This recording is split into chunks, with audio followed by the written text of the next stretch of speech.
Recently, we've been looking at aluminum, which is common to many vaccines. It's used as an adjuvant. That means helper.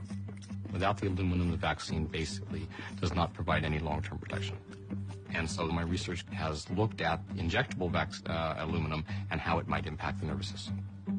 The difference between injectable aluminum versus dietary aluminum is that aluminum that you eat is excreted fairly rapidly. Injectable aluminum, however, is meant to stick around. And that's precisely why it's there in the first place. That's what an adjuvant does. So we simply did the really simple experiment of taking the same stuff out of the vaccines, the aluminum hydroxide, and injecting it into mice, into the muscles, to see what would happen if we tried to mimic the vaccine schedule. We were quite surprised to see how rapidly the behavioral symptoms emerged. They showed not only behavioral deficits of motor function, but they ultimately showed cognitive deficits as well. And once we sacrificed the animals and started looking inside their brains and spinal cords, we found massive damage to motor neurons.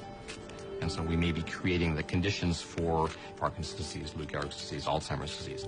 Maybe not immediately, but maybe 20, 30, 40 years down the road. We had some concerns when we released the study that it might trigger a bit of a backlash. It actually triggered a lot of silence.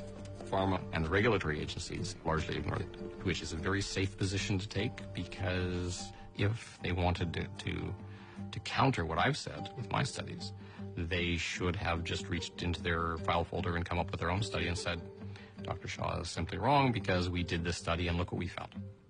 And after, 4 years, they haven't done that.